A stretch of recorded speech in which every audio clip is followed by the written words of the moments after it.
And may I proceed? You may, Ms. Blake. Thank you. What's that? This is a call from and paid for by Lori. an inmate at Madison County Jail. This call is subject to recording and monitoring. If you don't wish to talk, hang up now. Thank you for using Telmates. Hi, babe. Hello. Are you okay? So they're searching the property. The house right now? Yeah. Yeah. M&M's. So Mark means we'll be talking to you. Okay. What, are they in the house? No, they're out in the property.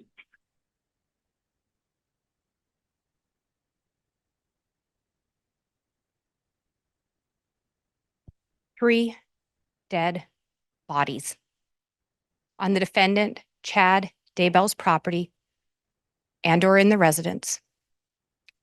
Two of them children. His mistress's kids.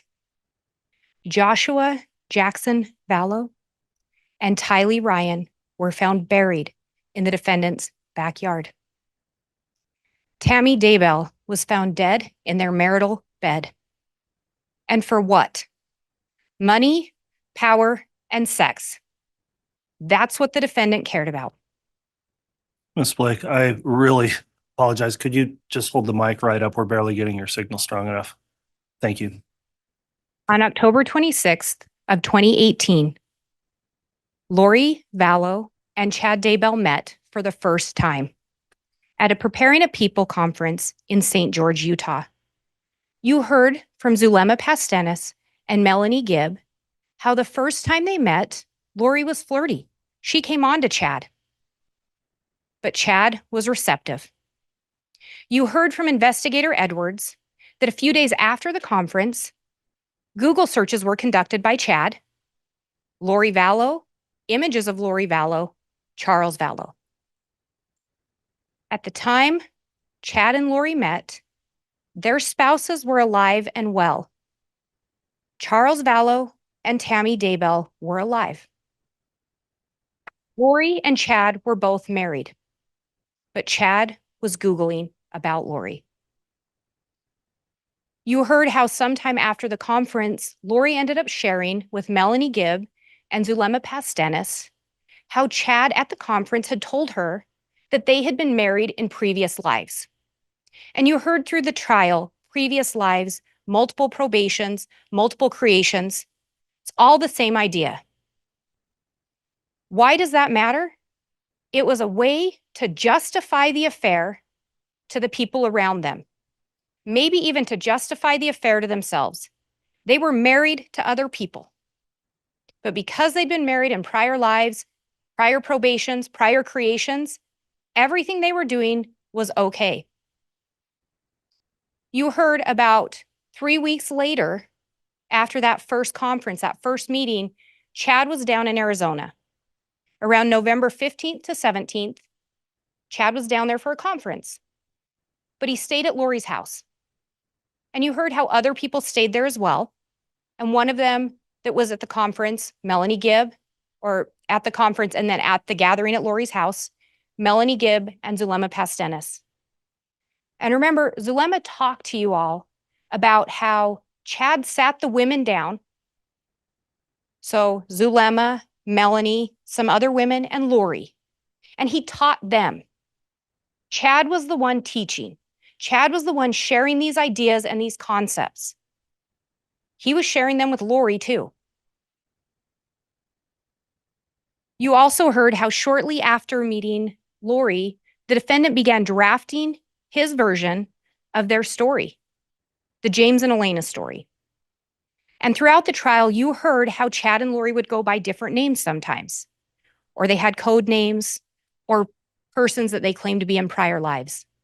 James and Elena were two of those names, Raphael and Lily, all really Chad and Lori. The James and Elena story was written by Chad. Chad's own words. And what do we know from James and Elena? In James and Elena, and you heard about this from Agent Hart, and you heard about it from analyst Heidemann.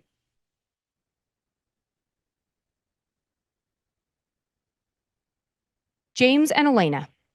Chad writes, at this time, their spirits could not be restrained any longer, and a long-awaited makeout session took place in that lobby.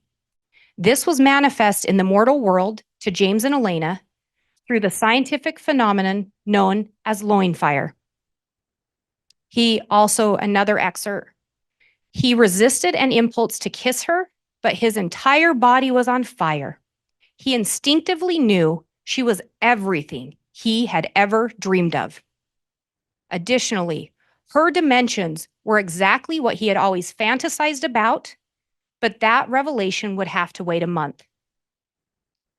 These are written about his first meeting with Lori. She is everything he's fantasized about. What is this about for Chad? Sex. He wants to have sex with Lori Vallow. He wants to be in a relationship with her, and he decides that the first time he meets her. We also see in there he has to wait about a month for the full revelation of her dimensions. What does that mean? He has to wait a month before he actually gets to see her body. They're absolutely engaged in an affair. They had two favorite positions that particularly bonded them together. Nothing meant more to James than holding Elena in his arms and unifying their bodies in perfect synchronization. Nothing meant more. This was about sex.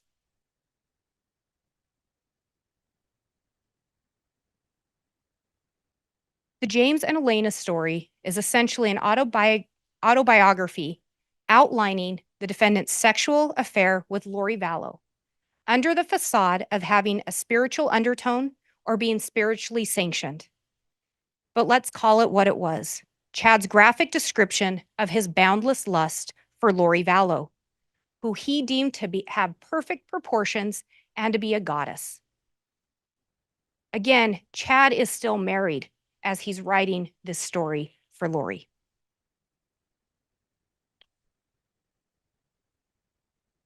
And you heard excerpts from the James and Elena story from Agent Hart. James had served in an important position in the Lord's church, and Elena had been his beloved spouse and best friend. That relationship was now meant to continue in this lifetime. Again, married in a prior life, prior probation, it justifies having an affair in this life. He tried to delicately describe their connection to each other, and he was delighted that she believed him. Another theme throughout the trial. Chad is the one with the information. Chad is the one with knowledge, and he shares it with others. Chad shared with Lori their connection to each other, and he was happy she believed him. He knew they were meant to be married again and complete important missions together before the second coming. Again, they're both married to other people. And part of this trial, there was testimony about what we never saw. Through all the communications, through all the discovery, through all the evidence, no indication ever that Chad Daybell intended to divorce Tammy. No indication ever that Chad Daybell intended to separate from Tammy, but he wants to be married to Lori. This mission included being with him, and they would progress together as translated beings. The full plan wasn't yet completely clear to him. Again, Chad is the one that is a self-proclaimed visionary. He claims he gets revelation. He claims he has visions. The full plan wasn't clear to him. What full plan? How he's going to end up being with Lori Vallow. They are both married.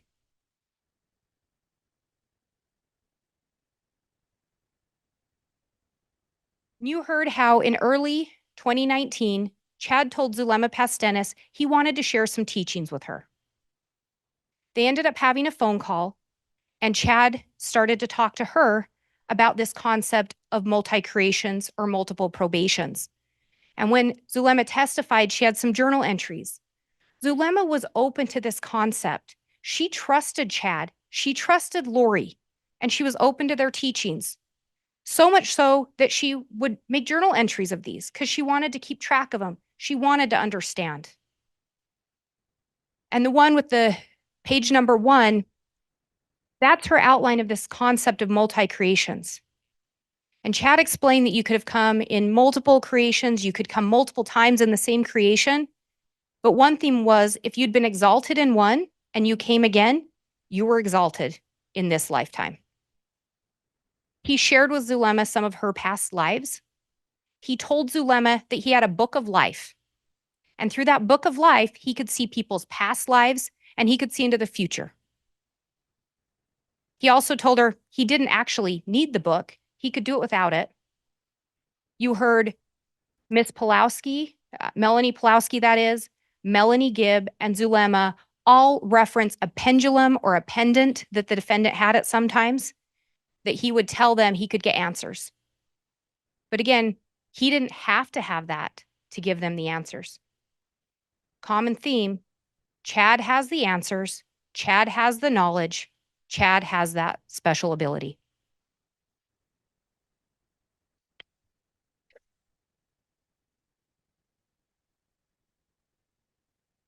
Shortly after this meeting in early 2019, Charles Vallow is deemed dark. Chad Daybell deemed Charles Vallow dark. He actually said he was possessed by an entity named Ned Schneider.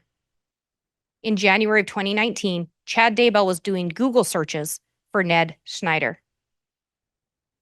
Then the idea of castings comes into play. And page 5 from Zulema's journal talks about her understanding of castings and what would happen. And you heard Miss Pulowski, Miss Gibb, and Miss Pastenis all talk about how they were involved in castings at different times. There was testimony that sometimes Chad was there, testimony that sometimes he wasn't. But they would do a casting, a prayer circle, there were some other descriptions, but at the end of the day, the person wasn't there. They weren't physically touching the person. How would they know if a casting was successful? Lori would call Chad.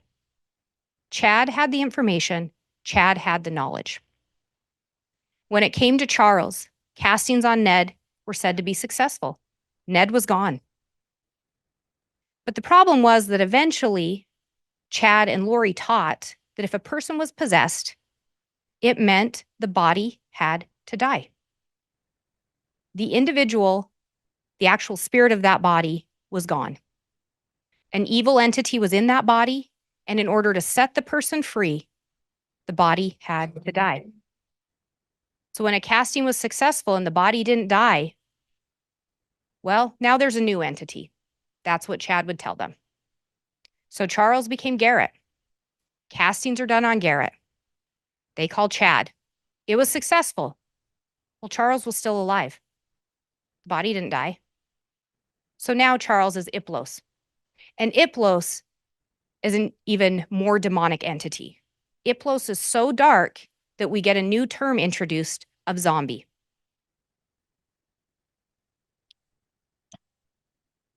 The other thing that was going on around this same time, as Charles became Iplos,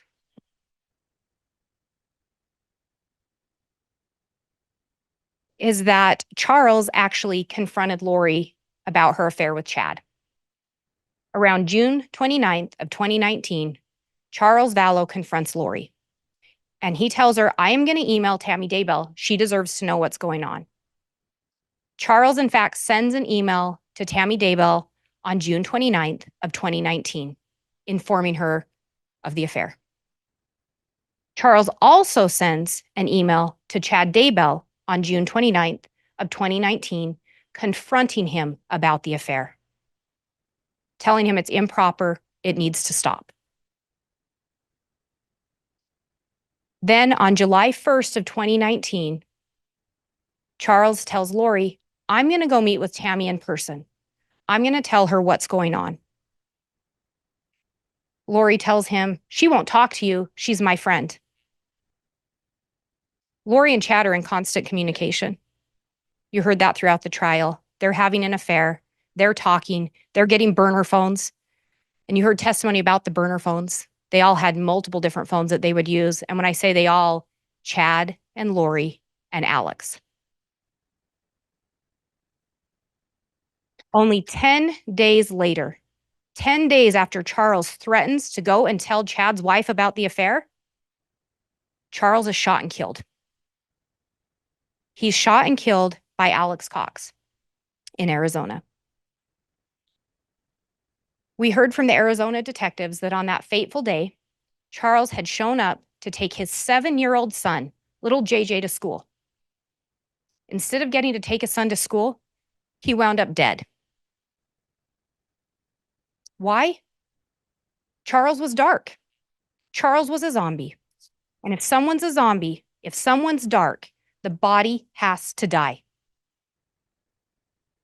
We know that Melanie Gibbs said, she asked Alex, do you believe in these zombie teachings? Do you believe in zombies? Alex's response, 100%. Zulema asked Alex, or when we asked Zulema, did Alex believe Chad? Zulema's response, 100%.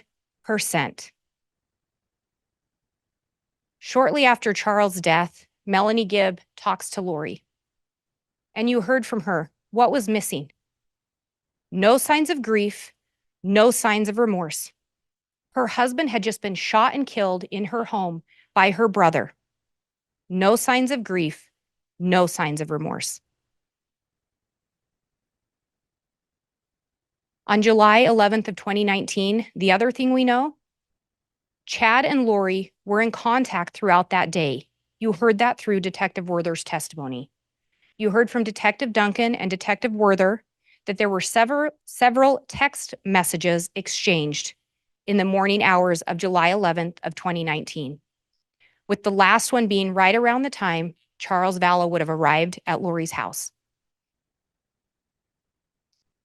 Zulema said she saw Alex shortly after the shooting, and she asked him, are you okay? What's going on? Because he also, no signs of remorse, no signs of grief.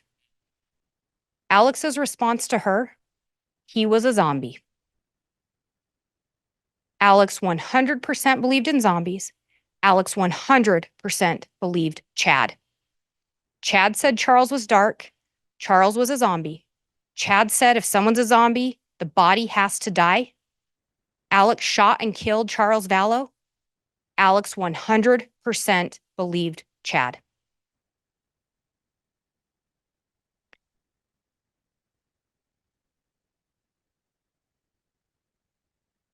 You also heard how at some point Chad had deemed Alex to be Lori's protector.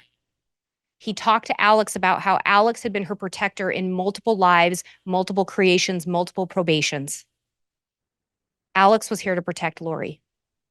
And you heard that Alex relished that role. He relished having a purpose. He relished being part of this. One thing, though, Lori was upset about.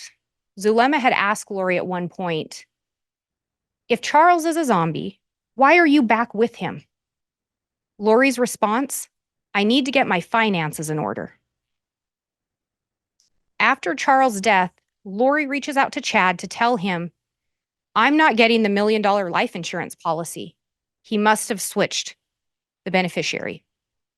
As they proceed through this conversation, Chad's response, interesting if it was him after he had 2 bullets in his chest. No remorse, no grief. Lori did message Chad, though, to let him know that it was probably Ned that changed the insurance before we got rid of him. She's messaging Chad that. She also lets Chad know, don't worry, I'll still get $4,000 a month in Social Security. Tylee Ryan's father had died, and Tylee Ryan had been receiving Social Security benefits. So Lori knew JJ would get Social Security benefits since Charles was dead. Lori was also going to get benefits since she was JJ's custodian.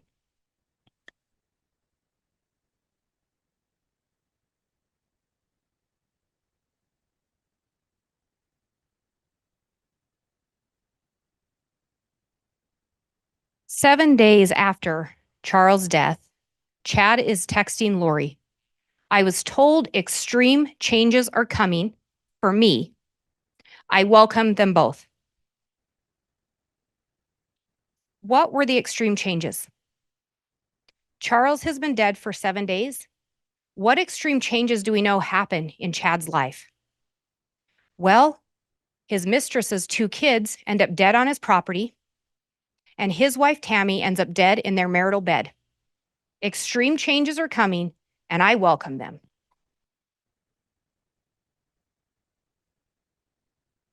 Chad and Lori engage in further text conversation throughout that month of July. Chad, at this point, they've started to talk about labeling people as dark. And again, Chad is the one that can do that. They start talking about death percentages.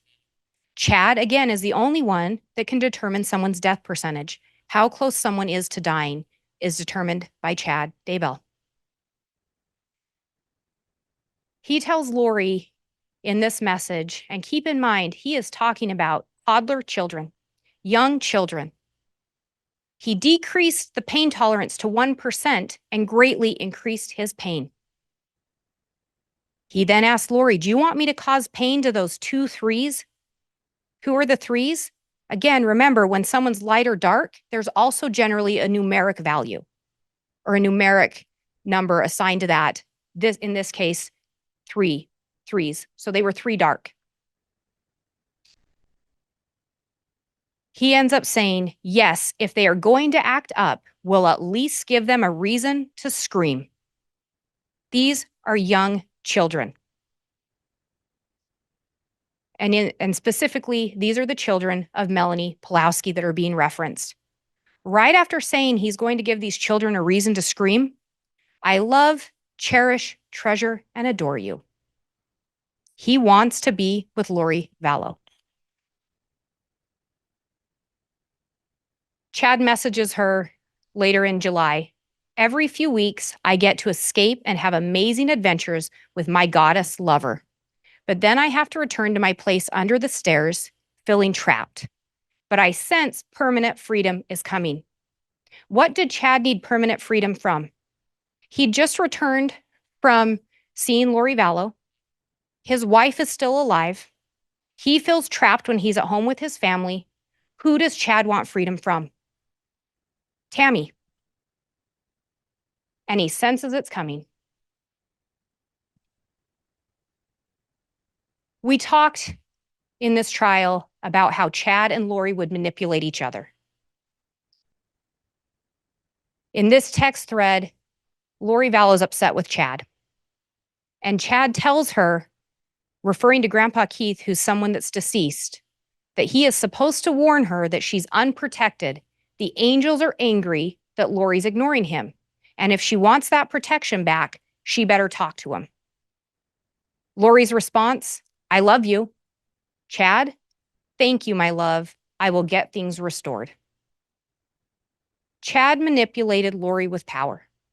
Chad held himself out to be a visionary. He held himself out to have spiritual gifts, and he would manipulate Lori with that. Lori, on the other hand, she was frustrated. Her husband's gone. Chad's wife is still alive. Chad and Tammy have 5 children. They have a grandchild. Chad's life is undisturbed. And it causes contention between Lori and Chad because Lori wants Chad to be freed up now. So Lori's frustrated. I really do want you to. I just can't be in the way anymore. If things change, then we can talk. But we have nothing until things change. What needs to change? Tammy's in the way. Charles is gone. Lori can't be with Chad. because Tammy. Chad's response, I want you, nothing else matters. Lori manipulates Chad with sex.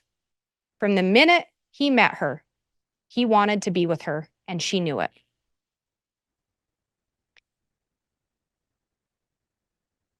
About a month after Charles' passing, Lori's asking Chad, do you think there is a perfectly orchestrated plan to take the children?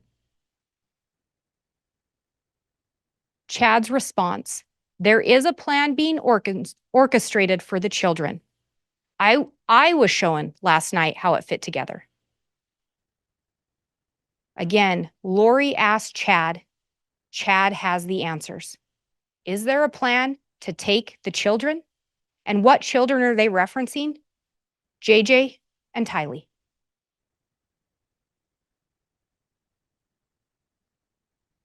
I don't know why it had to go down this road to where we are now in the project. Mm-hmm. I know. I don't fully understand. I think he'd text you back or write you back. Ultimately, what I need from you is that the project is gonna be finished and everything is gonna be fine and it's gonna work out. That's what he said. Well, I need you to tell me that every day, several times. Okay. My sweet, lovely Lolo. Things are going to work out. Not just because he says so, but because I know so. It's a marvelous plan. Slight How do you know hiccup. so? How do I know?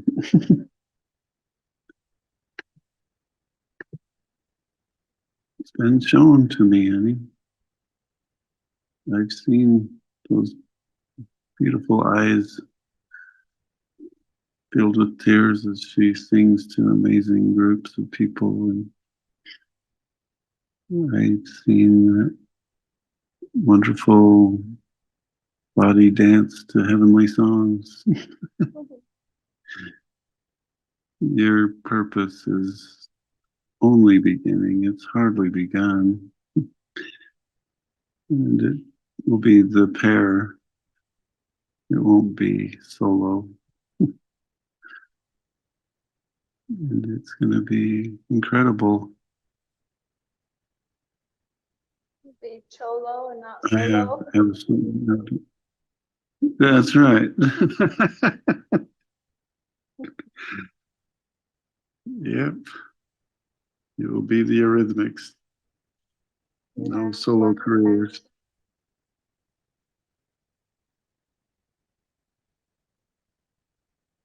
I just absolutely sure. I was saying it will be the Eurythmics. It won't be two solo careers. I know, but I'm saying, you said you have absolute what? Confidence? Absolute assurity, confidence, confirmation. It's going to be as seen. There's some things that aren't going to be altered.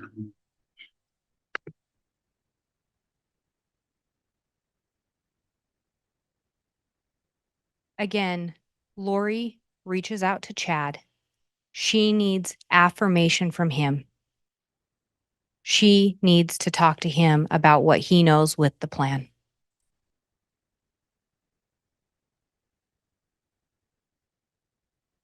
Lori asked Chad if she should be doing anything in relation to the plan. Chad's response? He tells Lori the Lord told him they just need to keep resolving the telestial issues so they are unencumbered and fully free. What are telestial issues? Remember, telestial means earth. They need to resolve the earthly issues, earthly obstacles, so they can be unencumbered and fully free. Chad tells Lori on August 10th, we're so close to the finish line. On September 3rd, Lori is letting Alex know, that Chad and she are trying to get to the bottom of what they need to do to completely eliminate zombies. And she lets Alex know, I'm sure you will be told also. Alex couldn't rate people. Alex didn't discern if people were light and dark. Alex got the information from Lori and Chad. Lori got the information from Chad.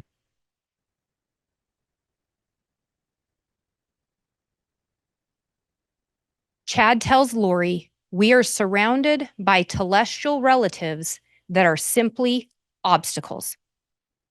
Earthly relatives that are simply obstacles are surrounding Chad and Lori. And again, he tells Lori, I want to be with you. That is my greatest hope and dream. To be together, they've got to get rid of the earthly relatives that are simply obstacles. Because remember, they need to remove the obstacles so they can be fully free and unencumbered. Shortly after Charles' death in early August of 2019, shortly after Charles' death, Chad Daybell travels down to Arizona, and he stays in the residence where Charles Vallow has recently been shot and killed. Zulema talks about seeing them there. She talks about the fact that she thought they were maybe acting inappropriate, given the fact that Tammy was still alive. Chad assured Zulema that Tammy was going to die, and that Tammy would be okay with he and Lori being together because Tammy was going to move on to her mission. His mission, again, it's with Lori. He says that time and time again. We have a mission together. It's he and Lori. He decides Tammy has her own mission. Why? To justify the affair. Zulema talks about how in August she notices a change in Alex and Chad's relationship. Again, Alex has just shot and killed Charles Vallow, and now he and Chad seem to be closer. She talks about Chad giving Alex a blessing, and in the blessing, he tells Alex that Alex needs to move to Rexburg. Alex had no known ties to Rexburg outside of Chad Daybell. Alex trusted Chad so much that he flew back with Chad to check out Rexburg.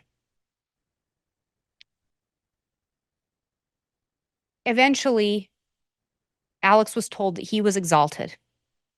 And remember, we talked a little bit about that and you heard about it in the trial. If someone was exalted in a prior life or a prior creation, they were exalted in this one. And you heard Zulema talk about how Lori would address that. If Lori did something and she was asked about it, she'd tap her hand, doesn't count for me. It didn't count for her because she was exalted. They taught Alex that same thing. What Alex did in this life didn't count for him because he had been exalted. Around September 1st of 2019, Lori ends up relocating to Rexburg as well. JJ and Tylee come with her, as well as Alex Cox, and they moved to 565 Pioneer Road in Rexburg, Idaho. Lori ended up telling the principal of JJ's school, Josh Wilson, that she moved to Rexburg because her husband had died of a heart attack and she wanted to move close to family. Lori had no family in Rexburg. Her connection to Rexburg was Chad Daybell.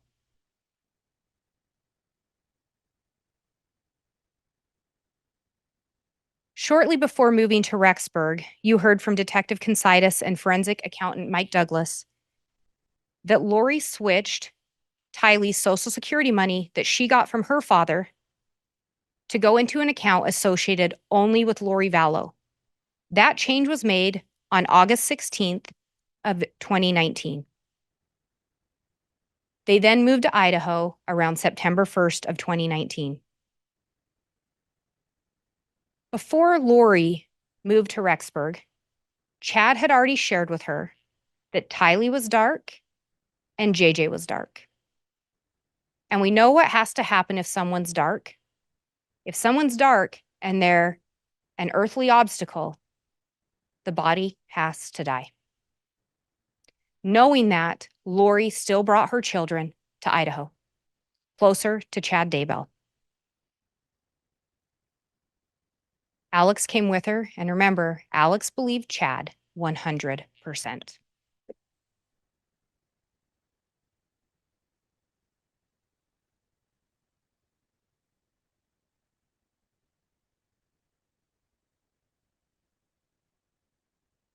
In July, 7 days after Charles' death, Chad Daybell texts Lori, "I've been instructed to focus my efforts on Hillary." Who is Hillary? That's Tylee. Lori asks him, "Find out her percentage for me and JJ's." What's the percentage? It's the death percentage. Chad's response, "She is at 0.13. I turned up the pain to 10. Tylee is a 16-year-old girl. He's turning the pain up to 10, and he's saying her death percentage is 0.13. He then tells her that Raphael, another name for Chad, visited him talking about JJ and told him to follow Amy into the light. We all know what it means if someone says, follow someone into the light. July 23rd, again, Lori to Chad, "Check Tylee." Why does she want Tylee checked? She's being super sweet and helpful. Her daughter was being sweet and helpful, and Lori wants to know, is she dark? What's her death percentage? And who is she asking for that information? Chad Daybell.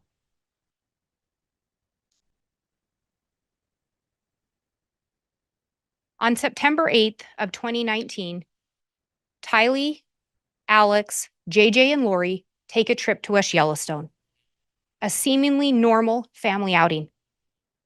However, we know that was the last time Tylee Ryan is ever seen alive. And what is Chad Daybell doing on September 8th of 2019? He's looking up south-southwest wind. Why does this matter? Remember how Tylee was found. Remember what happened to her. That young lady was burned. Her remains discovered on Chad Daybell's property.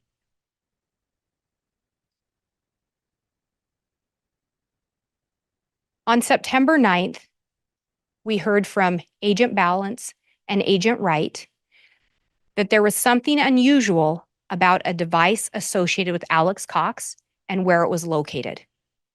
You heard that when Alex first arrived in Rexburg, his device was at apartment 175 from September 1st to September 5th, pretty much all the time or at normal hours of the day, appeared to be residing there.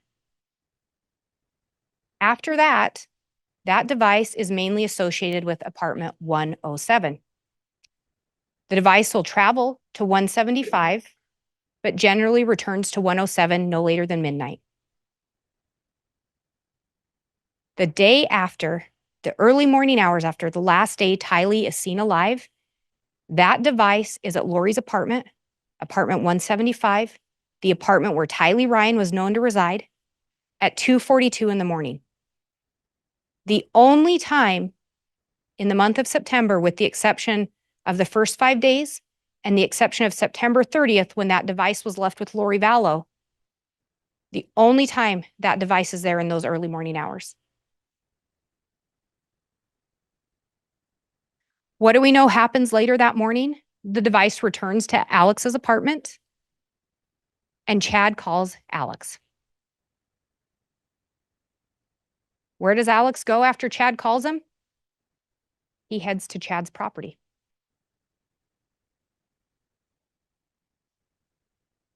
And again, you heard from Agent Wright and you heard from Agent Balance that that device is up on the Daybell property those morning hours.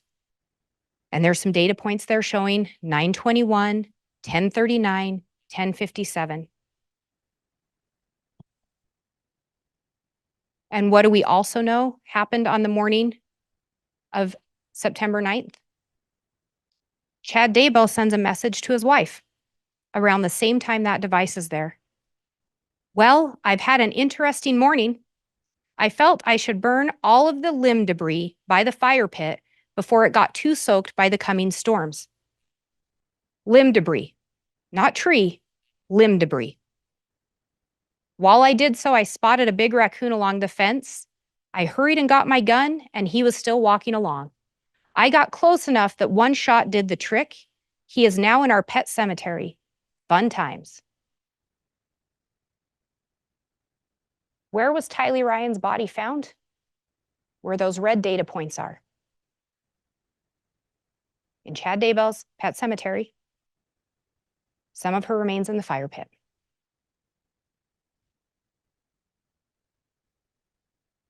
Where does Chad go after that? Or excuse me, where does Alex's device go? Back to Lori's. Chad calls Alex. He heads right up there. Alex goes, Lori's apartment, Alex's apartment, Chad's property, back to Lori's.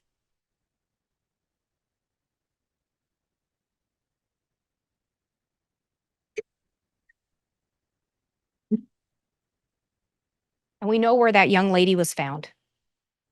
She was found on Chad Daybell's property. Chad labels someone dark. Chad says if someone's so dark or a zombie, the body has to die. Alex believes Chad 100%.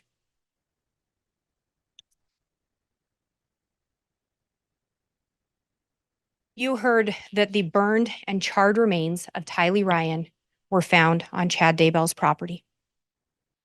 You heard from Dr. Garth Warren that Tylee's manner of death was homicide, with the cause undetermined.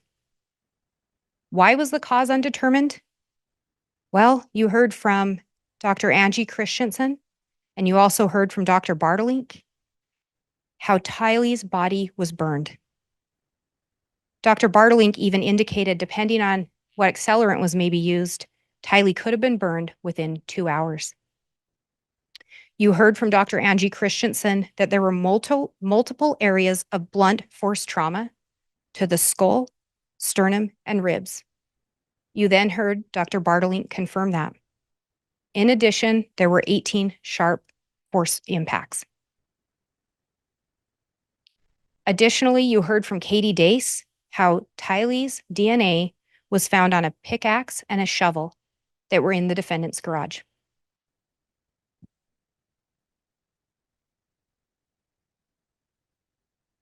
We also heard from Alice and Todd Gilbert, and Alice Gilbert talked about how when Tylee was still missing, before she was found, Alice asked Chad about her.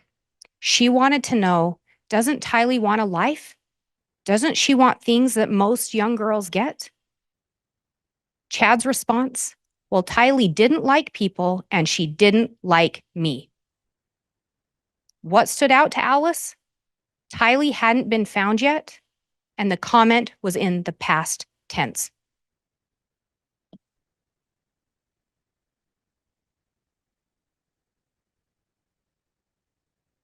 Tylee was now gone, but JJ was still alive. We heard from Zulema Pastenis how she visited in September.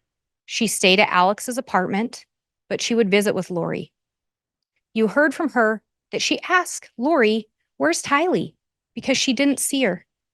Lori's response, don't ask. Zulema talked about how she did see JJ though. JJ was alive and well at that time. On September 18th of 2019, Lori began receiving the Social Security payments for JJ and herself from Charles' death.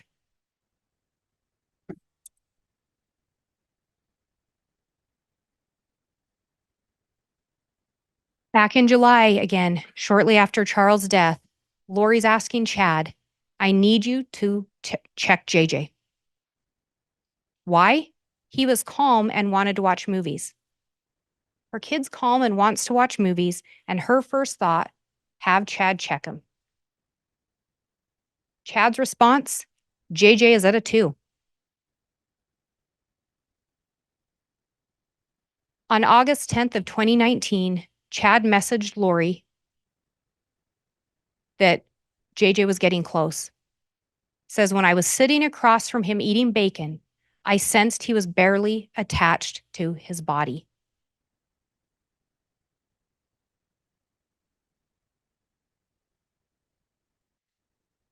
On August 10th again, Lori had asked, please check JJ.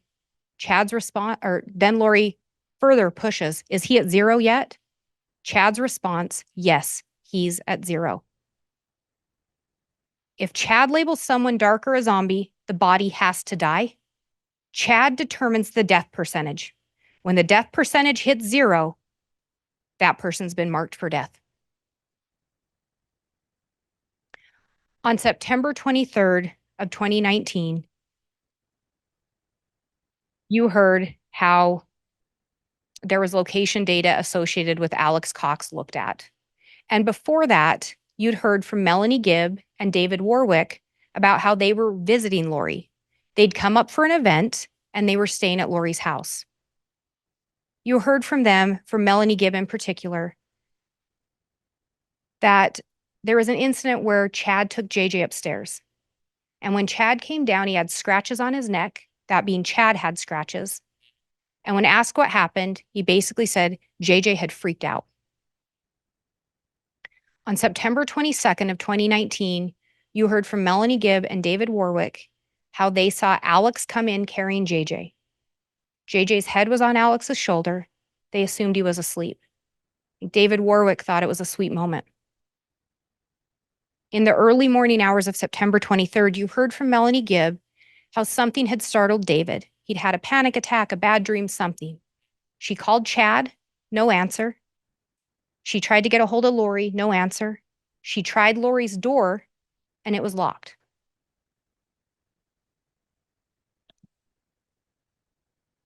The next morning, you heard from David Warwick that he asked where JJ was on the morning of September 23rd. He said, I wanted to say goodbye to JJ before I left. They described Lori as appearing somewhat nervous, starting to talk fast, and she explained how JJ was dark. JJ was now a zombie. JJ had gotten on the cabinets. He was knocking over pictures of Christ. And so he wasn't there, and she wasn't going to go get him. Melanie and David never saw JJ again.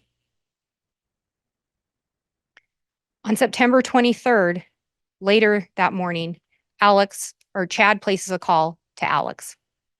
And what does Alex do when Chad calls him? He heads up to Chad's property.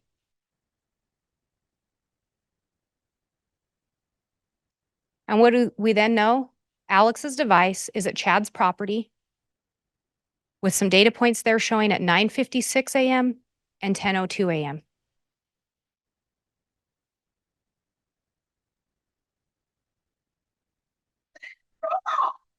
Oh, thank goodness. We know where JJ was found. JJ was found on Chad Daybell's property, close to where those red data marks are.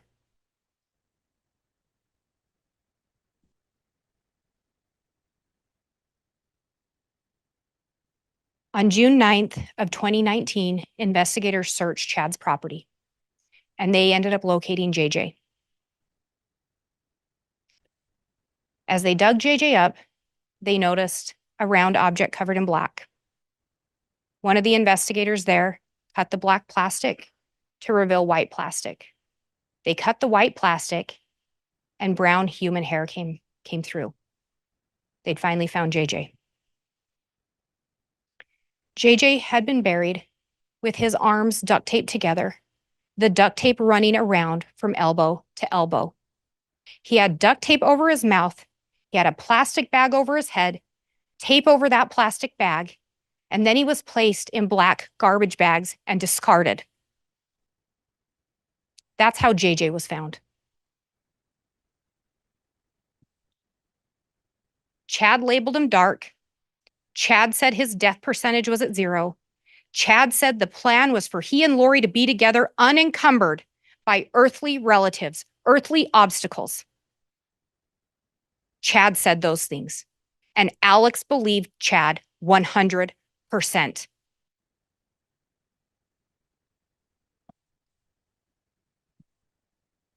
Chad knew Lori was receiving Social Security money. She told him, "We saw that message. I'm still going to receive the $4,000. She was actually receiving more because she'd switched Tylee's money to go to her as well. Chad labeled her children dark. Their bodies were buried on his property, hidden from those looking for them.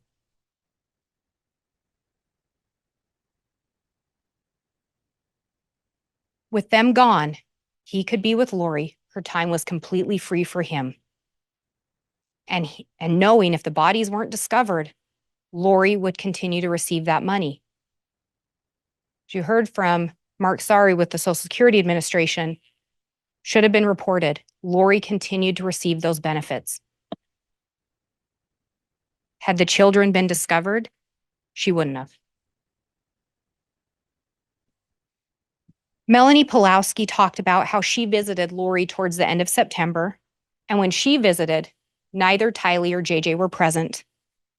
She said she asked Lori about Tylee, and she was told that Tylee was at school or with friends. Well, you heard from Wynn Hill, Tylee was never registered, never applied, never associated with BYU, Idaho.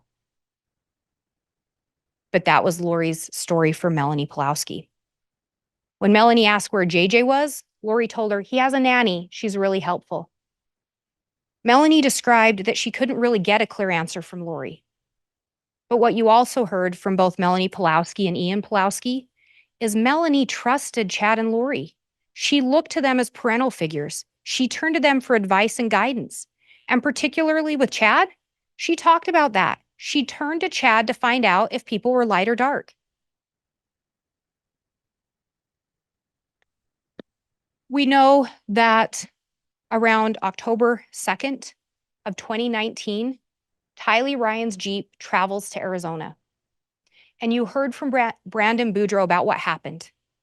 Brandon Boudreaux saw the Jeep, saw a gun, and someone took a shot at him. That someone was Alex Cox. Brandon Boudreaux had been determined to be dark by Chad Daybell.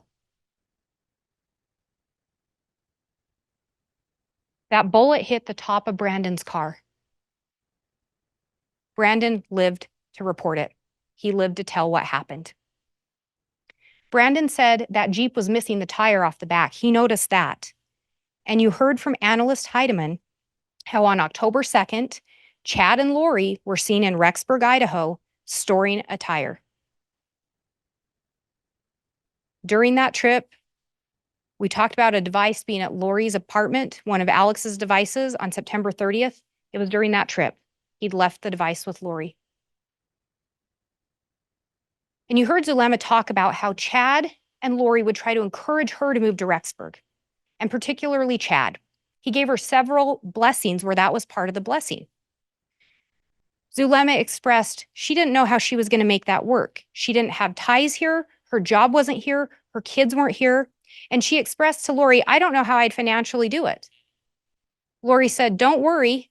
Melanie, referring to Melanie Pulowski, will take care of us.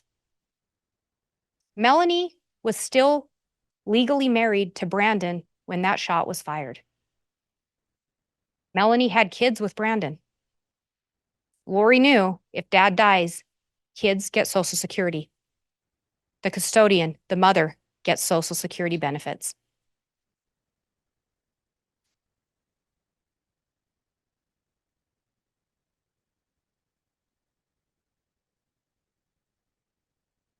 Just days later, on October 4th of 2019, Tammy Daybell travels down to Utah. Now, you heard testimony that was rare for Tammy to go on a long trip alone. She didn't like to drive alone. But you also heard Chad was supposed to go with her and he backed out. Why did he back out? Well, we saw the messages between Lori and Alex about how she and Chad were going to get to go on a real date. Tammy was gone to Utah. He and Lori were going to get to go on a date. You heard from her sister, Samantha Gwilliam, how because Tammy had been diagnosed with depression at some point, she made it a habit that when she would see her, she would give her a once-over. She would check on her, make sure she looked healthy, make sure she didn't appear to be suffering with the depression. Samantha did that on this trip. And what did she notice? Tammy appeared fine. She noticed no physical problems. Tammy reported no physical problems. She reported no medical issues to Samantha. Samantha saw none. In fact, what did we hear? Tammy put on a clogging routine. She had a nice visit with her family. Both Samantha and Jason Gwilliam talked to you about some changes they'd noticed before that October 4th visit, and particularly with Chad. Chad and Jason had been very good friends.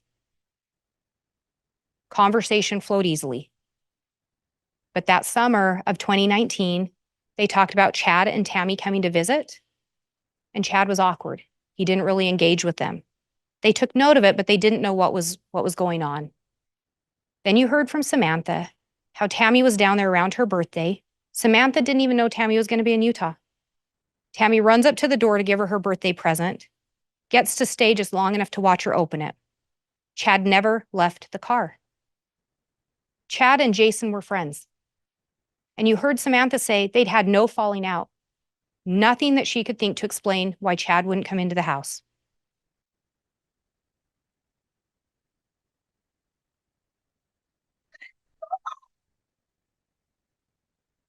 Again, back in July, when Chad and Lori are talking about death percentages, Chad tells Lori he got the inspiration to go back to he uses my original death percentages that helped us track Charles, Ned.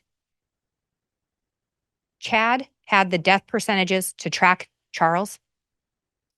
Tammy is very close.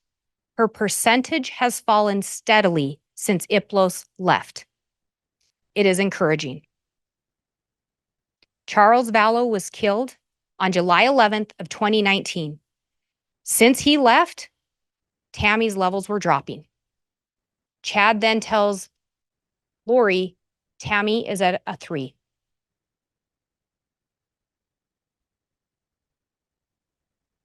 Chad tells Lori on July 30th of 2019, this afternoon, Tammy said she felt lightheaded, as if her body and spirit weren't connected. Interestingly enough, Coroner Dye made a similar note in a report that Chad told her something along the lines of Tammy not feeling connected to her body. Chad said that back in July. On October 5th, Chad messages Lori, big news about Tammy. The short version is she has been switched. Tammy is in limbo, and a level 3 demonic entity named Viola is in her body. Tammy's now a zombie, essentially, or she has a dark entity in her. Again, someone's dark, someone's a zombie, the body has to die. And Chad can tell and controls the death percentages. Chad goes on to tell Lori, I have now checked 3 times since I got home and get more affirmative answers each time. Chad then tells her, not fully sure of the timing for removal, but once her actions verify the differences, I don't want to wait. Someone's dark, the body has to die. Chad doesn't want to wait. On October 9th of 2019, you all heard about an attempted shooting of Tammy Daybell. Earlier in the day, a device associated with Alex Cox traveled down to Sportsman's Warehouse, and you heard how Alex purchased several items. They were all dark in color, a face mask, a knit beanie, frog tog pants, and mittens. And you heard the gloves were a flip mitt, You could pull them back to do things that you needed your fingers for, such as shooting a gun. You heard how later on the 9th, after going to Sportsman's, that device drove up by the Daybell residence, didn't stop, but was in the vicinity, and then left back to Rexburg.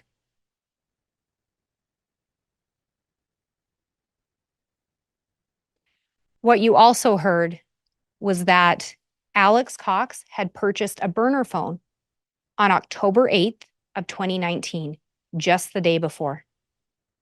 That device was activated on October 9th of 2019. Chad Daybell also had a new burner phone that he'd activated on October 8th of 2019. And you heard talk of the 401 number. That particular phone was only in contact with Lori Vallow and Alex Cox.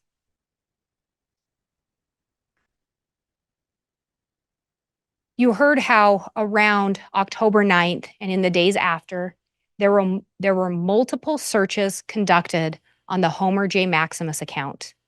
Homer J. Maximus was Alex's account. He had searched drop from 100 yards to 300 yards, 6.5 Grendel. How to prep your AR for the cold, how to load your AR, help load your AR in the cold, how to shoot through a Dodge Dakota, how to shoot through a windshield.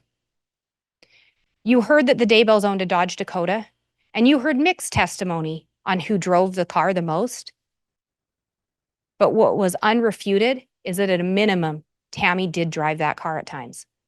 At a minimum.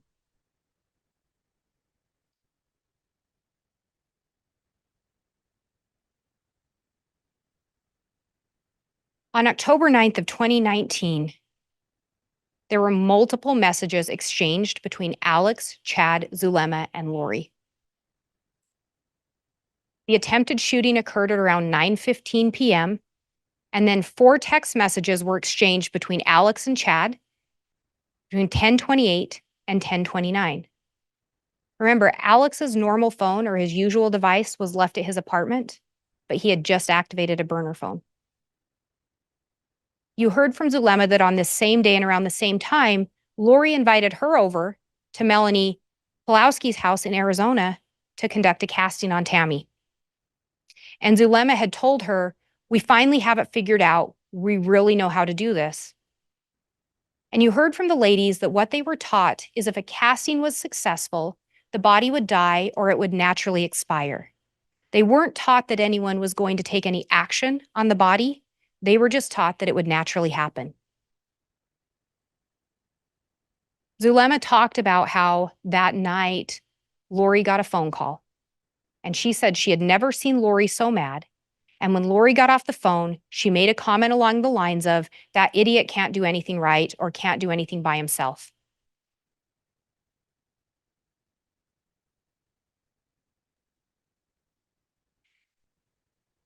And when we talk about the timeline on October 9th, you can see there were multiple communications between Chad and Lori and Alex and Chad. The other thing that you notice on here is this incident is reported at 9:41, originally by Joe Murray. And you heard from Joe Murray, he's Tammy's son-in-law. You see that the Fremont County Sheriff's Office was dispatched at 9:45 p.m. And then at 9:49, Tammy made a call into the non-emergency line in Fremont County. 9:52 is when the Fremont County deputy arrives on scene.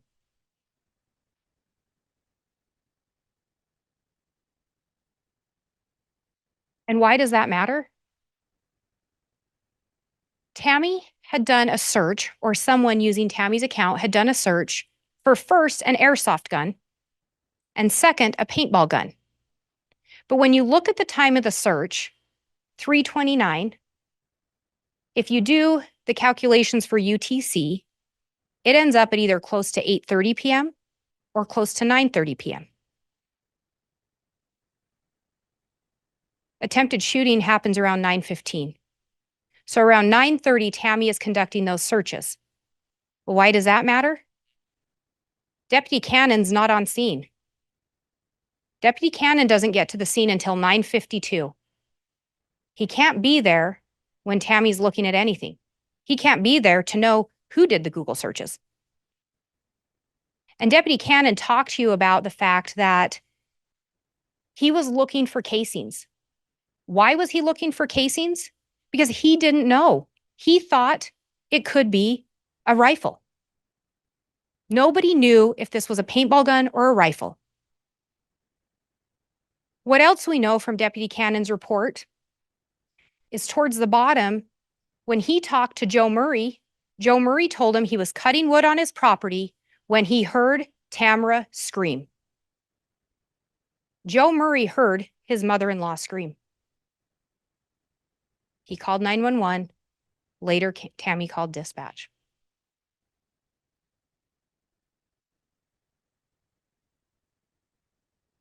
We know Tammy sent an email to her son, Mark, and we reviewed that email several times. We know Tammy called into dispatch, and we reviewed that call several times. Tammy at times refers to it as a paintball gun, but remember how she describes it. He was holding it like it was a rifle. He was pointing it at me. He was pulling the trigger. He was shooting at me. This wasn't someone just pointing a gun. This wasn't a prank. The person was pulling the trigger. She says it was dark. She describes the person dressed all in black, and she describes the person wearing a face mask. Remember, Alex Cox had purchased a face mask earlier that day at Sportsman's Warehouse. Alex Cox had purchased black or dark clothing earlier that day at Sportsman's Warehouse. Alex Cox had a 6.5 Grendel. Alex Cox was searching about shooting a 6.5 Grendel in the dark or in the cold. Why? You heard from Detective Kaikamanu that it was 26 degrees on October 9th of 2019. You heard in Tammy's own words, he stood there pulling the trigger, shooting. The gun didn't go off or the gun misfired. Alex is searching about how to shoot an AR in the cold.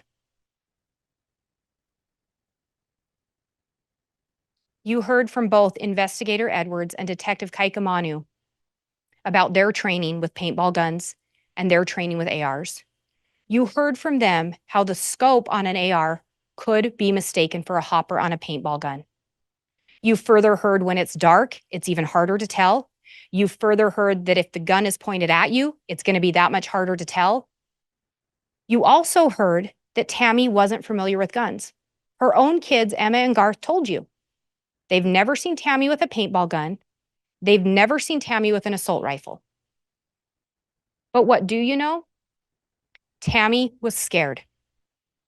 Tammy sent a Facebook message warning people. In her email to Mark, Tammy said, "The scared part came later when I realized what could have happened.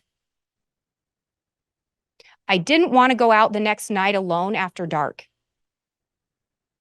Tammy had no idea someone wanted her dead, but she was still scared by that incident.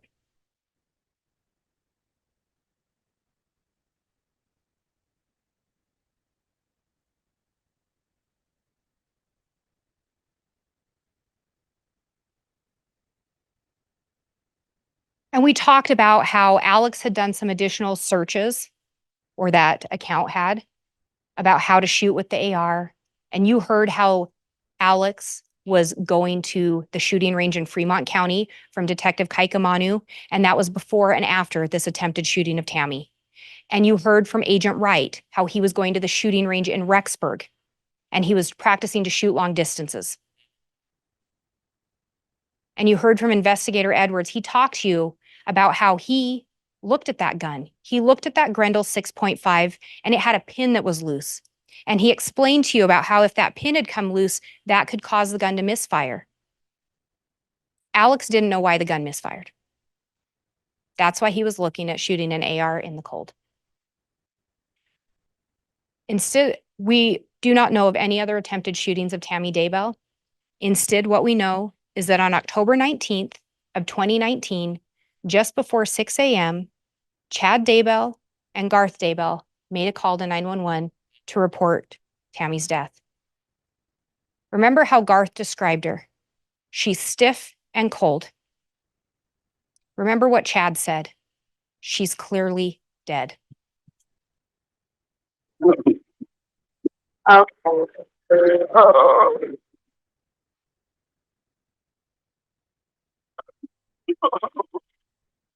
Yeah, she's not even, she's gross.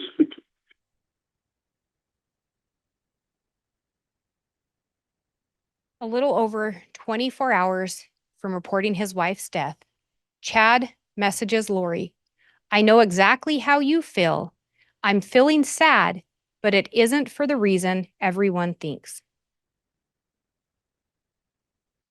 His wife had been reported dead a little over 24 hours before he sent that to Lori.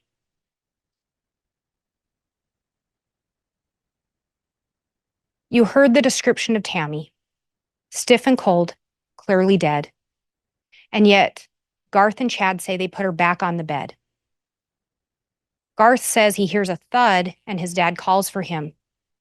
However, Garth and Chad were consistent. Tammy didn't fall out of bed. Where's the thud? They both describe the top part of Tammy falling out of the bed and her legs being tangled in the sheets. And you heard from the coroner that when she arrived on scene, there was this rag in the bedroom. And she took the rag and she wiped the foam or the sputum that was coming out of Tammy's mouth. But what you also heard from her was it was a rag Chad had already been using. Tammy's clearly dead. The body's been moved. The foam's been wiped.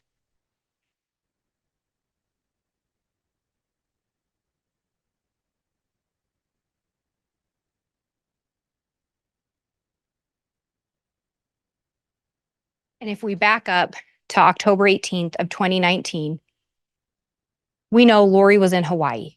She was in Hawaii with Melanie Pulowski.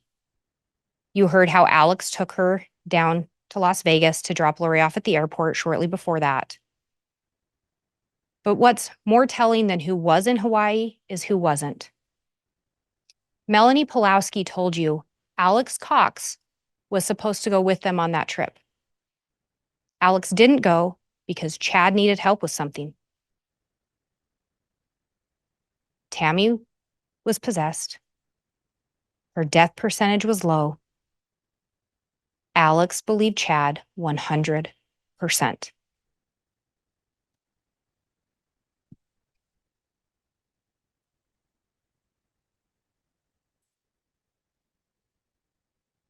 And you heard from several witnesses, Detective Kaikamanu, Investigator Edwards, and Agent Balance, that advice associated with Alex Cox was at a church just 2.6 miles from the Daybell residence from 10:07 p.m. to 10:45 p.m. on October 18th of 2019. Chad needed Alex's help with something. You heard testimony. Alex didn't know anyone else in the area. He knew Chad. Alex didn't know Tammy, but he knew Chad. At 11:53 p.m., the phone, again, there was a data point, about a 7-minute drive from the church.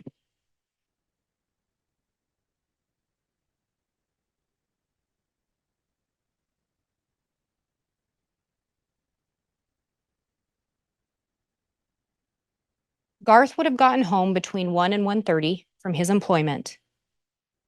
You heard Garth tell you that when he got home, he saw 2 lumps in his parents' bed, assumed it was them. He didn't go check on them. He didn't verify anything to see if they were okay. However, you heard from Micaiah Baglin that what Garth told him, that was when Garth got home from work, he found his mom dead in her bed and his dad was nowhere to be found.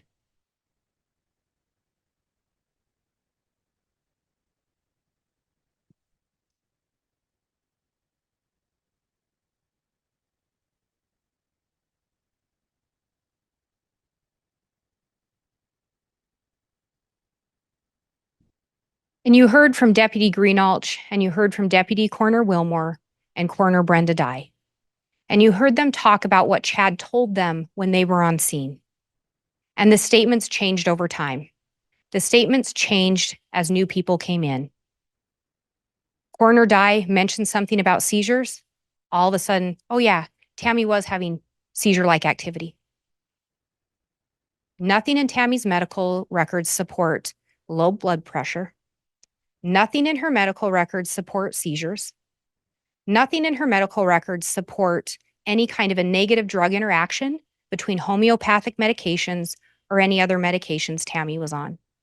Those were statements provided by Chad Daybell. Initially, based on the information provided solely by Chad, no autopsy was ordered. However, just weeks later, the Fremont County Sheriff's Office was contacted by the Gilbert Police Department about that attempted shooting of Brandon Boudreaux. They'd linked the Jeep that was used in that to the Fremont County area. And more specifically, they wanted them to check if it was at Chad Daybell's property. Shortly after that, an investigation was launched by Fremont County into Tammy Daybell's death.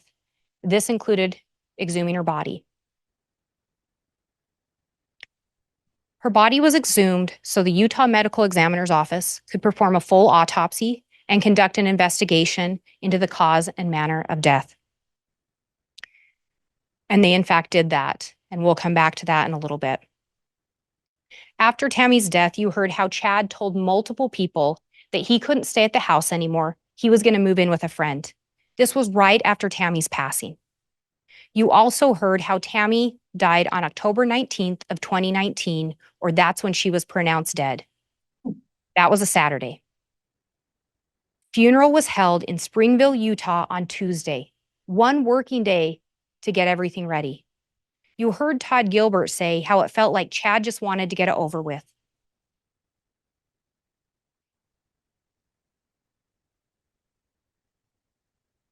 And you also heard from Samantha Gwilliam that she had concerns because Chad indicated he didn't want his name on the headstone. Tammy was going to be buried alone in Springville, Utah. You also heard Patty later talk about she went to the funeral and Chad's talk was disturbing to her. It was disturbing to her because he talked about Tammy's depression and how she was hard to live with. Patty thought that was a little off-putting. Alice Gilbert also thought it was odd, but she thought it was odd that Chad spoke. In her experience, usually it's too difficult for a spouse to give a talk at the funeral. Steve Schultz,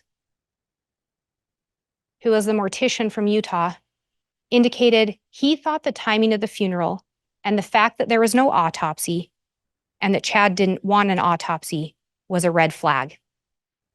So much so that he said, he asked Jason Gwilliam, Chad's brother-in-law, do you think he killed Tammy?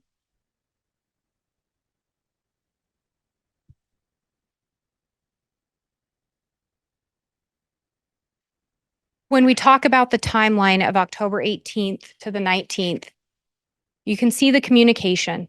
Texts between Chad and Lori, Lori and Alex, Chad and Alex, Alex and Lori, and it goes on. They're in constant communication that day between the 18th and the 19th over that time span.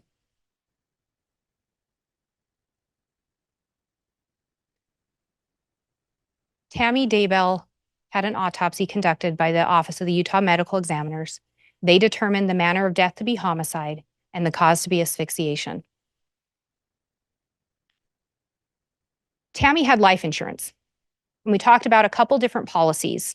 One was Primerica. It was a policy that had been in existence since 2002.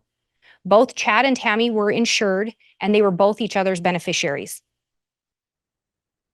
However, Tammy also had insurance through her employment, through the Ballard Insurance, or we also called it Life Map. She had a base of $50,000, and on September 8th, just a little over a month before her passing, she raised her individual amount to the maximum of $80,000. So that policy was now a total of $130,000. Chad submitted claim forms to Primerica and to LifeMap. On both claim forms, he indicated the cause of death was that she died in her sleep. Chad then received and deposited $300,000 from Primerica on October 31st of 2019, and then deposited $130,000 from LifeMap on November 8th of 2019.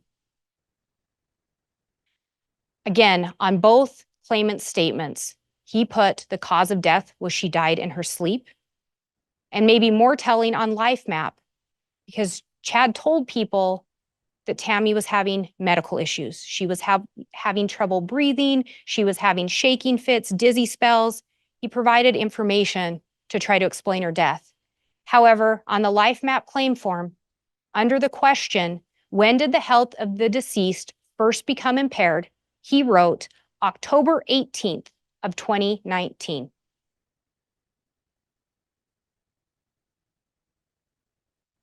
When Tammy upped that LifeMap insurance, Chad signed off on it too. Chad knew she had increased that life insurance.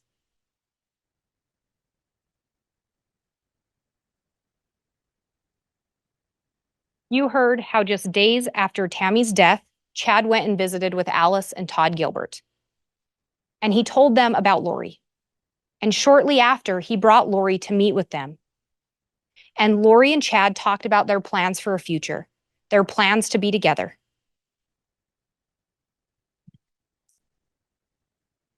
What else was telling about that visit?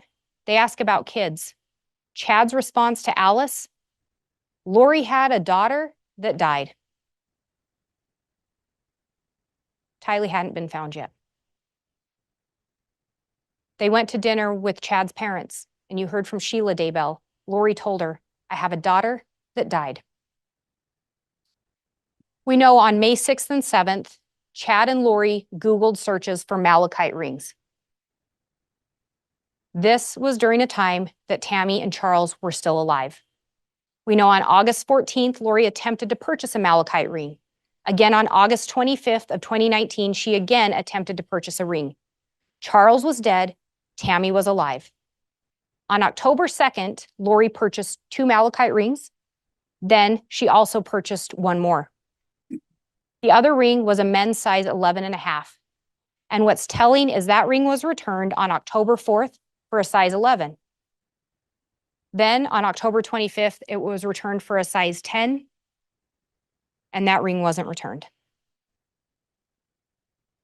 That ring, however, resembled the ring Chad Daybell was wearing in their wedding photos when he and Lori got married on November 5th of 2019, just 17 days after Tammy's death. Chad filled out a rental application for Hawaii. What did he put in there? Clean couple with no pets or children. No pets, no children.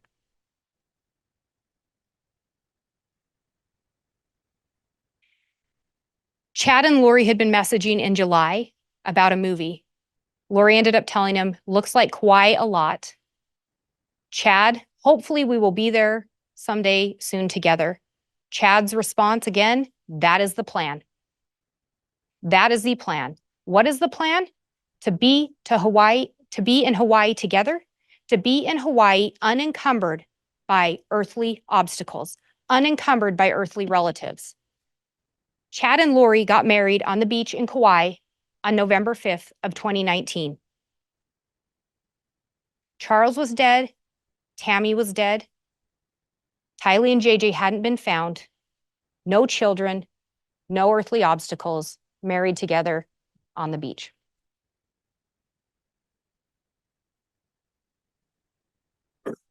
Chad and Lori's bliss didn't last long because Kay Woodcock reported her grandson JJ is missing. And you heard from Detective Hermosillo how in November of 2019, he, along with some other officers, responded to 765 Pioneer Road. You heard how immediately upon arrival, untruths were told. Alex said JJ was with Kay.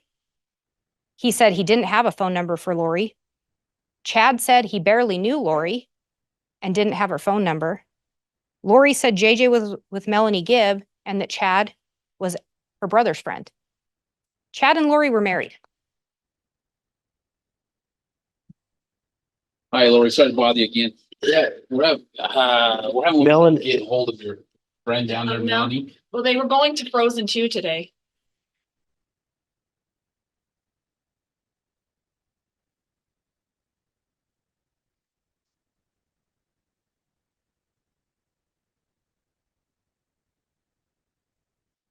This is Detective Stubbs. Hello. Me too. So, we're here, It's a big mess. I just talked to the guy on the. and what did he ask you? He was just saying that he wanted to do a well check on JJ. So JJ would be where? He's in Arizona. Who's he with in Arizona? He's with one of my friends in Arizona. Oh. Hi. Oh, you got a notepad? No, let me get one. No. Come here. You mind if he comes in? Oh, So, Thank you. all right. who's the friend he's with? My friend Melanie. Her Melanie. son has autism. Stuff that was going on. If you want to know, it's a lot of stuff. So Well, that's why we're concerned because it just was kind of weird. it is very weird. I've had to move around a lot. One of my brothers is trying to kill me, not the brother that lives here. Obviously, he's kind of my protector. But everyone is causing me trouble right now. So We don't want to cause a lot of trouble. How long have you been here? we only been here since September. Okay. We moved up here in September. My daughter to go to BYUI.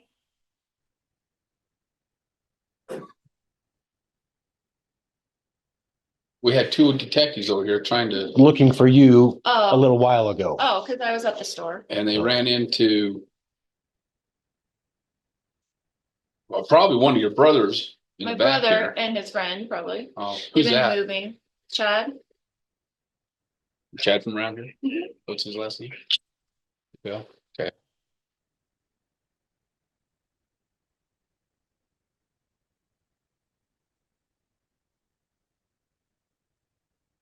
On that same day, Chad called Melanie Gibb and he told her, the police are going to call, don't answer. Melanie talked about how Chad sounded scared.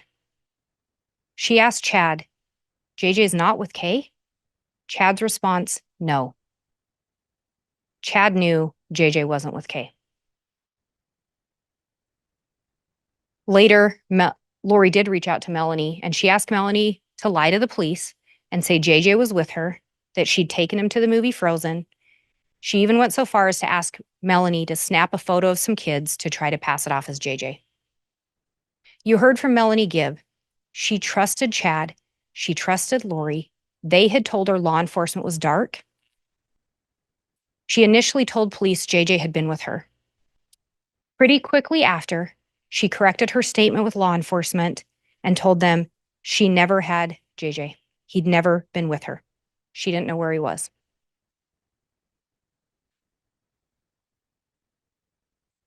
On December 8th of 2019, Melanie Gibb decided to place a phone call to Chad and Lori.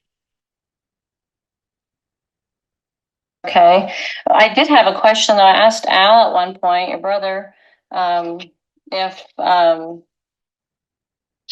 wanted to know, like where he was, and he said I did not want to know, and that he could not be found. So what does that mean? I don't know why he would say that, but it's the same story. Like Yeah. I don't even want Al to know. I don't want anybody to know so that nobody has to be worried about it. I mean, nobody has to be Yeah. questioned about it so he can be safe. Chad knew JJ wasn't with Kay. Alex said Melanie didn't want to know where he was. Is JJ safe? He is safe and happy. Okay, well, Remember how JJ was found? He was found discarded in Chad Daybell's backyard. Lori said he's safe and he's happy. Chad Daybell is standing there with Lori when she makes those statements. No chime in from Chad. But Chad knew Kay didn't have him.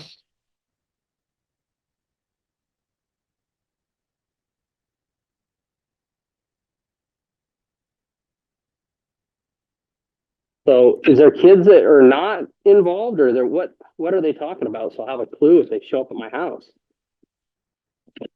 If they show up, you can just give them the attorney's name and say, we're not talking to you without an attorney. Okay. Because No. Well, it's my sister-in-law. It's just a bunch of people that are starting trouble for no reason. okay.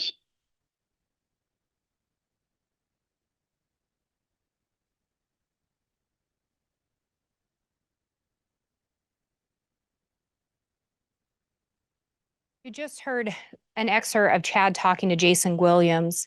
But before that, on that December 8th call with Melanie Gibb, Chad ends up chiming in, and he's trying to explain the Tammy situation. People are out to get us. People are making stuff up, such as my sister-in-law. Tammy died naturally. Tammy died in her sleep. Tammy was having health issues. Her heart was about to give out. My kids will testify to that.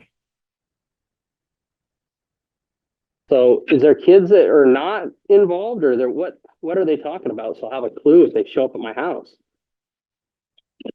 If they show up, you can just give them the attorney's name and say, we're not talking to you without an attorney. Okay. Because No. Well, it's my sister-in-law. It's just a bunch of people that are starting trouble for no reason. It's separate from the Tammy situation.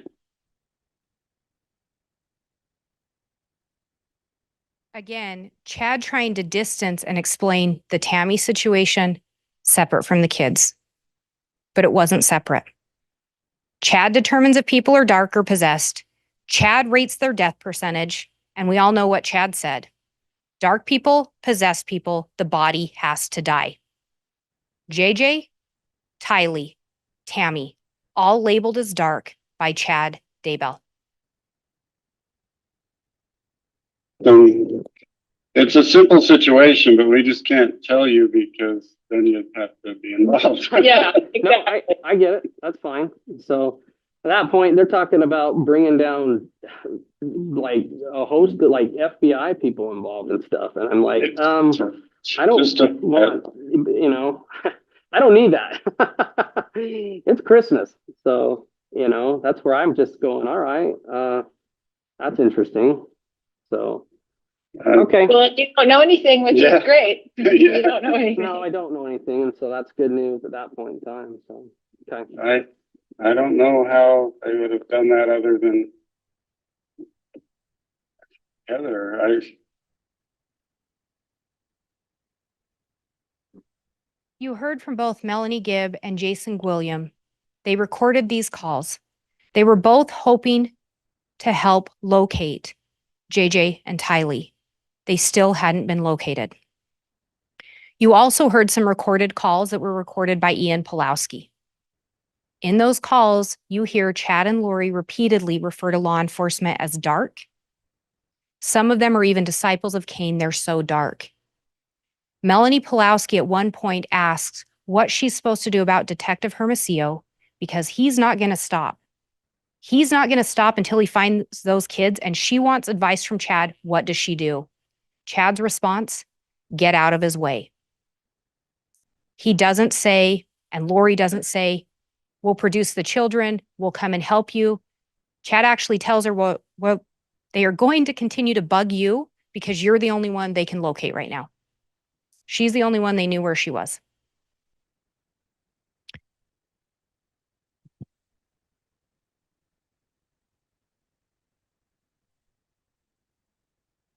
Back in October, Lori had messaged Alex, or had messaged Chad about Alex. She had some concerns. She ends up telling Chad he would be the one they use to get us both. Who is they? Law enforcement. You heard Melanie Gibb's statement in that recording. Alex said, I don't want to know where JJ is. You know who labels people dark. You know what has to happen to the body. And Alex believed Chad 100%.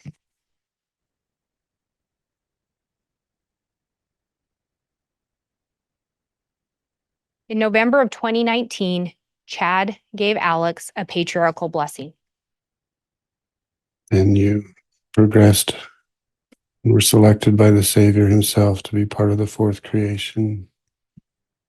Great warriors were needed in that creation. Powerful goddesses were needed to be protected, and you were selected to help protect your sister. And you helped her in numerous probations as a defender. You have a special bond even from the premortal world. You connected there. And as she grew in power, you were right there beside her. Oh, Alex was Lori's protector. I am Chad Daybell. It is November 24th, 2019, a Sunday afternoon, 5:15 p.m. We're going to give Alex Lamar Cox a patriarchal blessing. Alexander Lamar.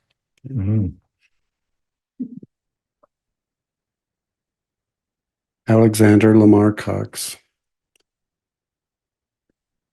On this special day, I lay my hands upon your head to give you a patriarchal blessing as part of the member of the Church of the Firstborn that you have earned the privilege to be a member of.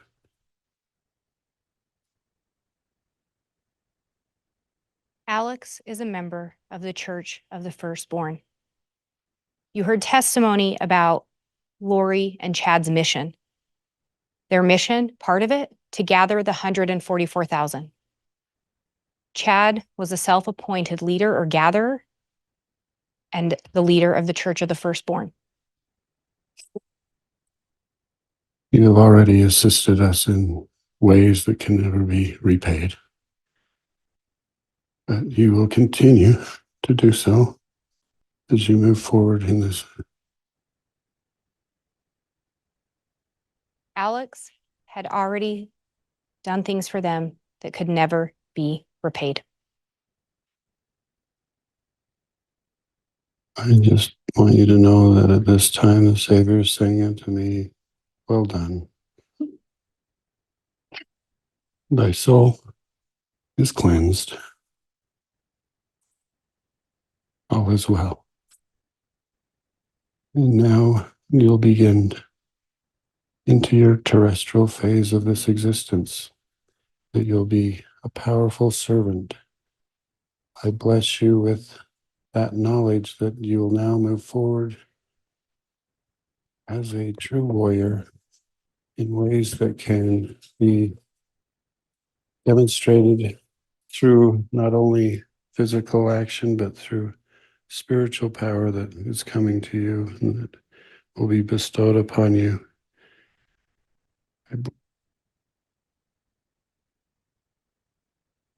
Alex had been cleaned.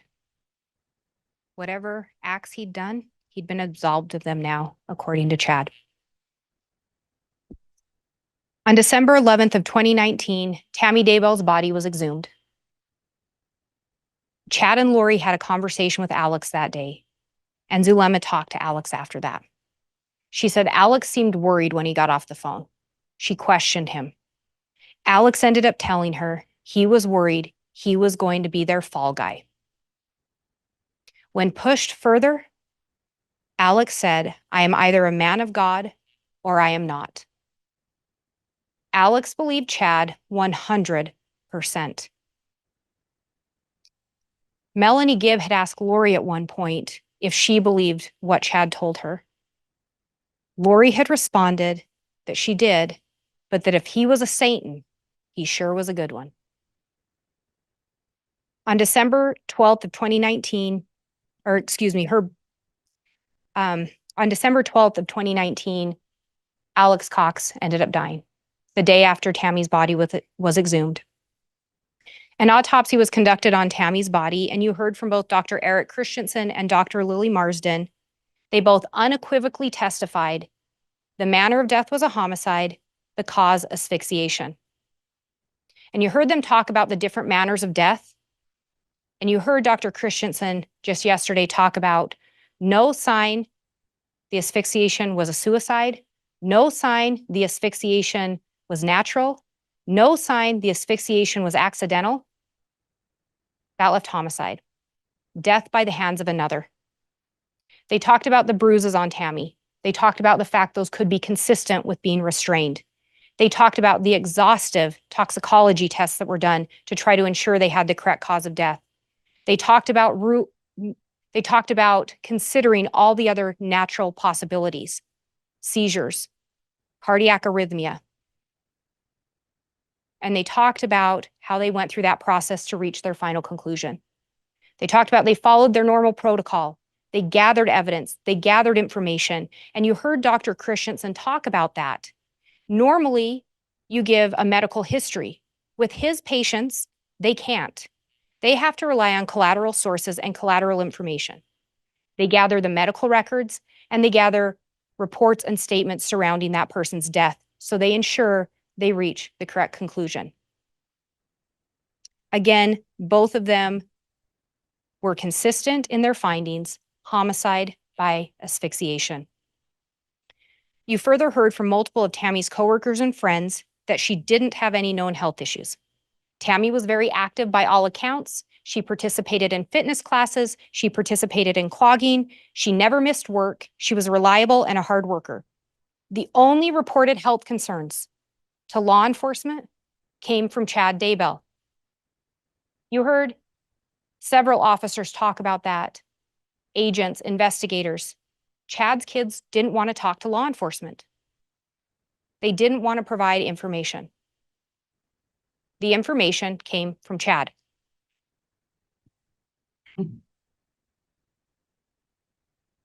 Chad told people different things regarding Tammy's death. Heather Daybell, Jason William, the coroner. Tammy was sick, coughing, found her at 6 a.m. dead. Also to Heather Daybell, no autopsy because the coroner had found matter in her throat. There was no testimony of that. She died of an embolism, also told to Heather Daybell. Chad said Tammy woke up at midnight, throwing up, and died at 2 a.m. Consistent that it's an embolism, different time of death to Alice Gilbert. Tammy was sick, coughing, went to bed around 10. Chad went at 1 and found her cold and dead on the floor to Hannah Munoz. Again, remember, Hannah went through the funeral line or the viewing line twice, once with each parent. Second time, Chad said she'd been coughing violently. Both went to bed at 10. He woke up at midnight and her body fell out of bed.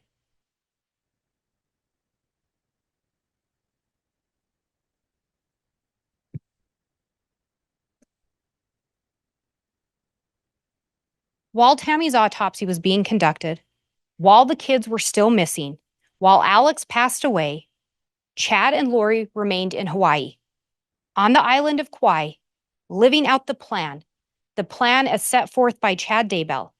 They had money, power, sex, and no obstacles, and specifically no earthly relatives, no encumbrances. However, they left a wake of destruction and tears for those that had trusted them.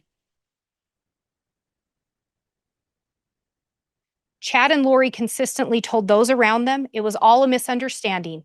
To Jason Williams, it's a simple situation. The kids were safe and it would all be cleared up in time. However, neither Chad or Lori ever came forward to provide any information on the whereabouts of the kids.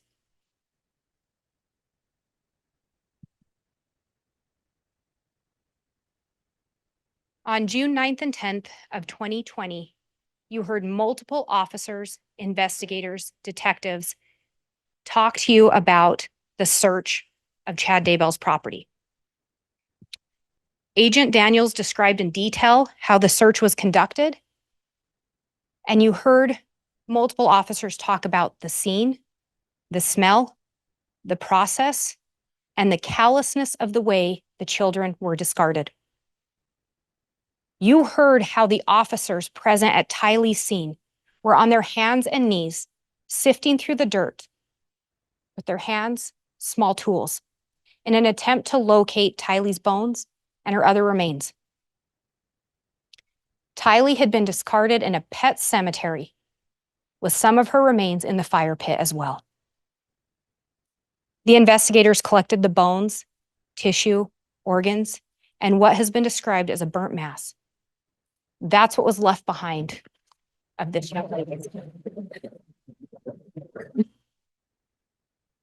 Tylee had a whole life ahead of herself. You heard how JJ was buried by the pond, and you heard how once the soil was removed, there were rocks. Once the rocks were removed, there were boards. And once those boards were removed, you heard how they found JJ. JJ was 7 years old.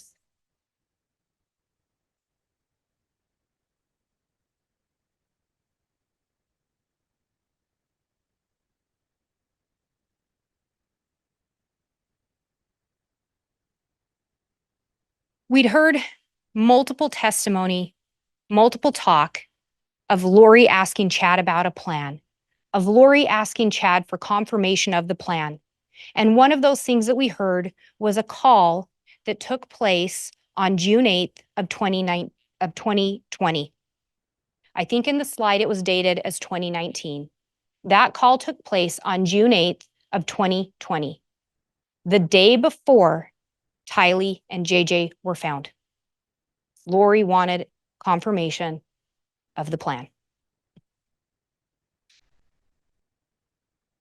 The judge is going to give you jury instructions, and we talked clear back in jury selection about those jury instructions. But I just want to remind you, when we're talking about a conspiracy is an agreement between two or more persons to commit a crime. Only one of those persons has to commit one overt act. So one act in furtherance of the conspiracy. And you're going to be given jury instructions, and they'll have the overt acts listed out. And looking at the overt acts, endorse and espoused religious belief for the purpose of encouraging and or justifying murder. You heard testimony from multiple witnesses, Lieutenant Hermosillo, Melanie Gibb, Zulema Pastenis, Ian Pulowski, David Warwick, Alice and Todd Gilbert. There were Temple records, iCloud records, Verizon records. You heard from Detective Considus and forensic accountant Mike Douglas, as well as Mark Sari with the Social Security Administration, that Lori changed Tylee's money to go to her on August 16th of 2019. You heard that Lori, Tylee, JJ, and Alex moved from Chandler to Rexburg.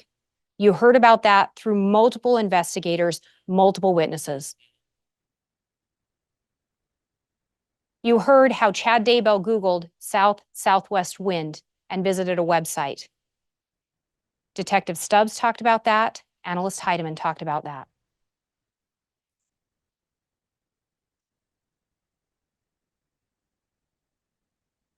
You heard from Agent Balance and Agent Wright, as well as Patrick Eller, how Alex went to apartment 175 in those early morning hours of September 9th. You heard, again, from Detective Considus, forensic accountant Douglas, Mark Sari, and Agent Hart, that Lori did not report to the Social Security Administration. She continued to collect that money. There's evidence of that in the iCloud accounts and bank records. Similarly, same type of evidence to support she continued to wrongfully collect those Social Security benefits. On or about September 23rd, Alex took possession of JJ. Lori tells Warwick and Gibb JJ's with Alex, refuses to let David Warwick see him on the 23rd, and the night before, David and Melanie had seen him with Alex. We heard multiple clips from that November 26th interview with Lori Vallow, where she provided false information. JJ wasn't with Gibb. She was married to Chad. She didn't provide truthful information. September 23rd to February 1st, again, similar to Tylee in the Social Security, Lori failed to report that.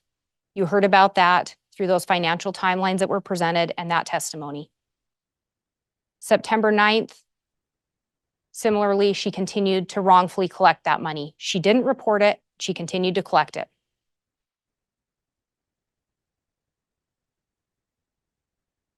Again, that Chad and Lori espoused religious beliefs in an attempt to justify their actions. You heard multiple witnesses talk about that. On September 1st, again, we've already talked about that. Multiple witnesses, multiple evidence showing they moved to Idaho. And again, remember, those text messages designating Tylee, JJ, and Tammy as dark happened before that move. Text messages with Chad and Lori regarding death percentages, we just discussed those today. You heard about them through Agent Hart, through those iCloud records. Chad Daybell obtained a burner phone. We heard about him obtaining multiple phones, multiple phone numbers. We talked about Alex Cox obtaining a burner phone on October 9th. Text messages between Chad, Lori, and Lori about Tammy being possessed. Again, we talked about those today. They came in through Investigator Edwards and Agent Hart. September 8th, Chad signed that application to increase Tammy's life insurance. His signature's on that policy. Emma Daybell talked to you about that. Alex Cox attempted to shoot Tammy on October 9th. Talked about that. You heard from multiple witnesses about the firearm, about what was reported. Deputy Cannon, Detective Kaikamanu, Investigator Edwards, Agent Wright, Agent Balance. Alex Cox conducted multiple internet searches. So we talked about that, the Homer J. Maximus account, the searches about how to shoot the AR in the cold, and different things regarding a Grendel 6.5, as well as shooting through a Dodge Dakota. Alex being at the gun ranges. We talked about that again today. Detective Kaikamanu, Investigator Edwards, Agent Wright, all talked to you about that. Alex traveling to Sportsman's Warehouse on October 9th.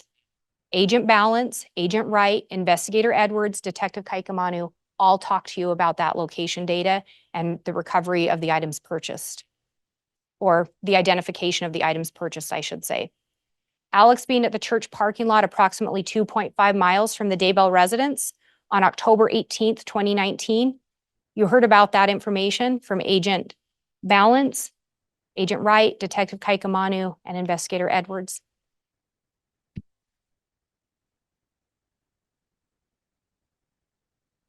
One other instruction that's going to be talked about and the court already has is principle to commit first-degree murder. When we're talking about principle, it can include aiding and abetting, so advising or assisting, encouraging, commanding, coercing another. Chad didn't ever have to actually physically cause the death of another person if you believe the state has met our burden with one of those other elements. If Chad advised or assisted, encouraged, commanded, coerced, and if it was premeditated, so planned or intended.